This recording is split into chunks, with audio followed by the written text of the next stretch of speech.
Vamos a ver posicionamiento absoluto. En el posicionamiento absoluto, uno indica la distancia que tiene al top, al left, al right y al bottom. Lo primero que uno podría pensar es que con el posicionamiento absoluto uno puede indicar la posición exacta que va a tener el elemento en la página. Sin embargo, esto, como ya vimos en las diapositivas, no es cierto, sino que el posicionamiento absoluto se calcula en base al primer elemento padre que no tenga posicionamiento estático.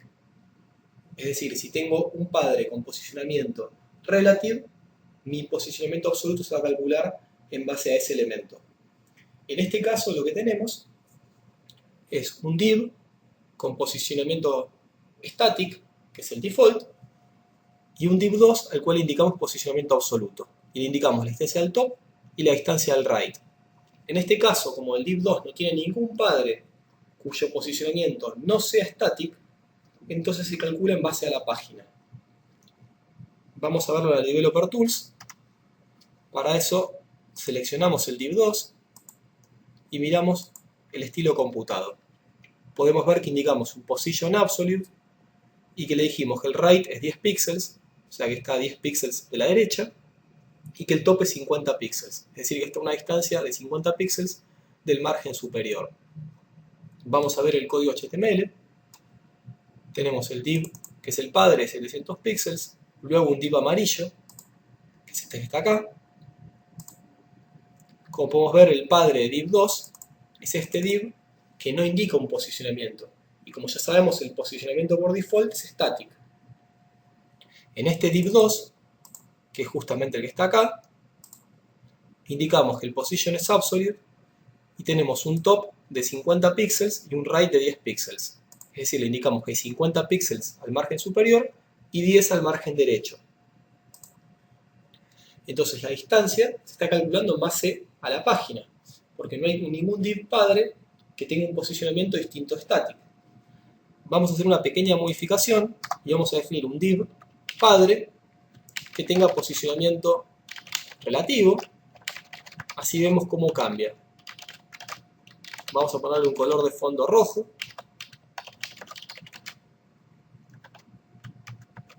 Y vamos a ponerle un contenido que sea nuevo div, como para que se entienda que es el nuevo div. Y vamos a hacerle el cierre del elemento. El div2 lo vamos a indentar, para eso le vamos a hacer un tab, para que se entienda viendo el código que este div2 es hijo de este nuevo div que acabamos de crear. Cuando grabemos esto y lo veamos en el explorador, vamos a ver que este posicionamiento absoluto ya no es en base a la página, sino que es en base a este elemento, porque este es el primer padre cuyo posicionamiento no es estático.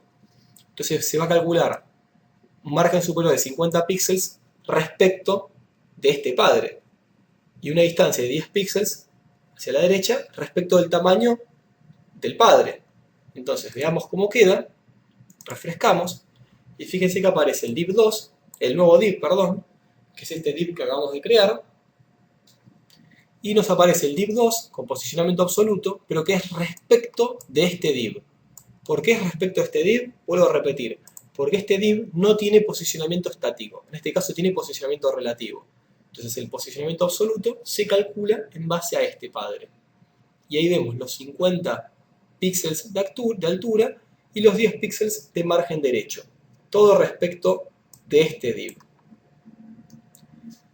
Bueno, vamos a ver un segundo ejemplo.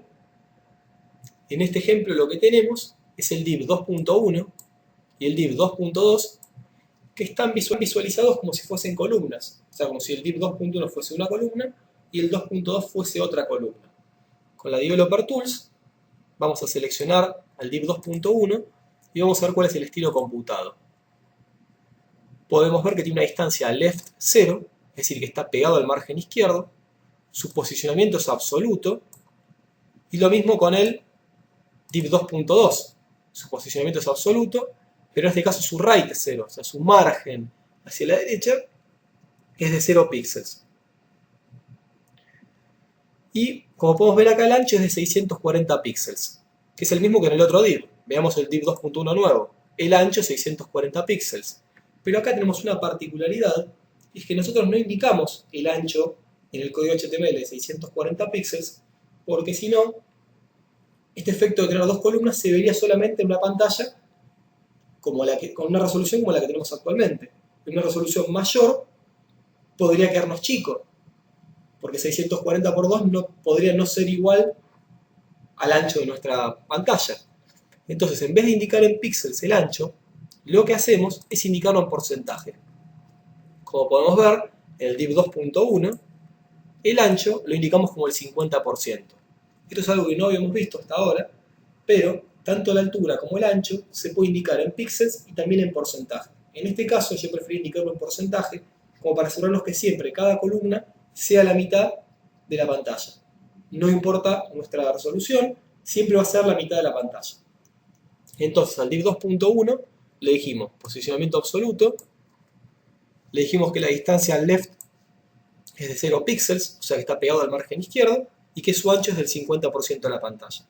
Con el div 2.2 hicimos algo similar, indicamos posicionamiento absoluto, distancia al margen derecho de 0 píxeles y el ancho de 50%. Es decir, de esta forma definimos dos columnas, como bien se puede ver en la pantalla.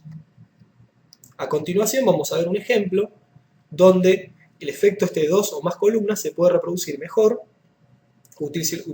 utilizando floating, o sea, haciendo flotar diferentes divs.